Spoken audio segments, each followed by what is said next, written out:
여기에 절대 아무것도 안 해요. 문제가 될 만한 거를 하게 되면 면허라는 게 있잖아요. 그러니까 내 밥벌이가 사라지는데 이거를 별로 안 하고 싶어요. 거기에 막 놔달라고 하시는 분들도 있는데. 안녕하십니까? 인생은 한방 김건우입니다. 결론부터 말씀드리자면 수술하시고 나서 침 치료를 받으셔도 됩니다. 단 그 부위는 말고. 뭐 수술한 데다가 난 이 수술한 걸 어떻게 할 거야 우선 거기를 막 쑤시고 막 뭐 째고 이러고 있지 않아요. 아예 건드리지는 않습니다.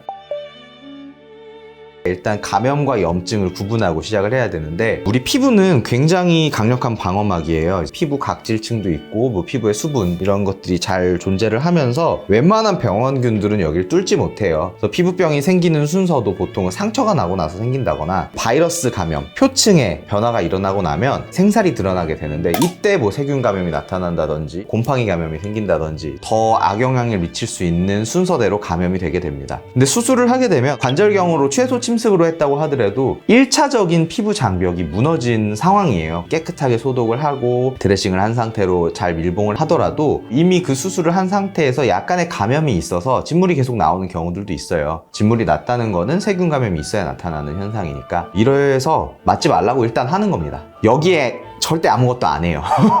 솔직한 얘기로 문제가 될 만한 거를 하게 되면 면허라는 게 있잖아요. 그러니까 내 밥벌이가 사라지는데 이거를 별로 안 하고 싶어요. 거기에 막 놔달라고 하시는 분들도 있는데 저는 무서워요. 이거 뺏길까 봐. 가진 게 없어가지고 이것까지 뺏기면은 딸이랑 아들이 굶어 죽습니다.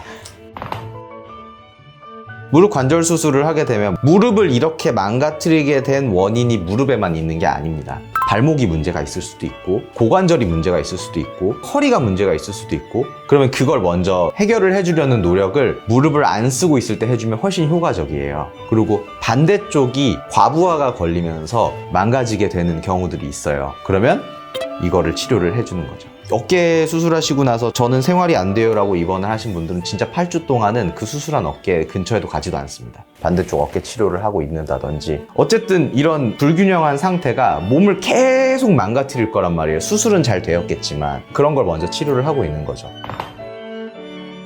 수많은 치료 방식 중에 하나라고 저는 생각을 해요. 침 치료도 그렇고요, 뭐 한방 치료도 그렇고 양방 치료도 그렇고, 뭐 취사 선택하는 거죠 결국은. 어쨌든 목표가 한 개잖아요. 정상 생활로, 일상 생활로, 운동선수면은 필드로 동시에 할 수 있는 방법들 중에서도 추천하는 등급들이 있어요. 이거를 저희가 임의로 정하는 게 아니라 임상 진료에 대한 그 프로토콜들을 연구를 하거든요. 근거 수준이랑 권고 등급 이라는 게 있어요. 그래서 두 가지를 가지고 세계 각국에서 이걸 해봤는데 좋더라 이러면은 근거가 있는 거고, 그렇게 했을 때 좋아지는 게 있고 위해가 되는 게 있겠죠. 좋아지는 게 훨씬 압도적이면은 권고 등급이 올라가는 거죠. 국가에서 신생아나 이런 애들한테 맞추라고 하는 그 예방접종들 있죠. 그 정도가 돼야 권고 등급이 A등급입니다. 제일 높은. 대부분의 치료들은 다 B등급이에요. 침치료도 B등급이에요. 그 정도면 굉장히 높은 겁니다. 그리고 오히려 이렇게 수술하고 나서 많이 하시게 되는 각종 치료들이 있어요. 제가 또 다 열거하진 않겠지만 그런 것들은 대부분이 이제 근거 수준이라든지 권고 등급이 불충분인 경우가 많아요. 그래도 조금이라도 도움이 되고자 하는 거거든요. 근데 권고 등급도 B등급이고 증거 수준도 모더레이트, 침치료는 당연히 하셔도 되고 거기에 하지 않습니다. 초반에는. 나중에 이런 염증 상황이랑 다 지나고 직접적인 개입이 필요한 때가 와요.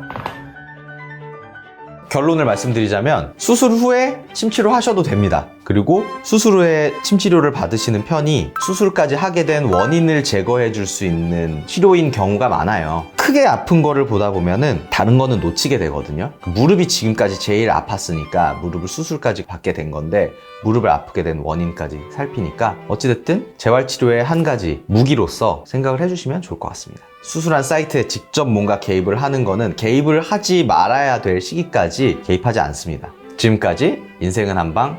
제가 근데 어디서 봤는데 직접 좋아요, 댓글, 알림 설정 이걸 요청하는 게 제일 효과가 높대요. 그래서 구독, 좋아요 부탁드립니다. 댓글도 부탁드립니다. 감사합니다.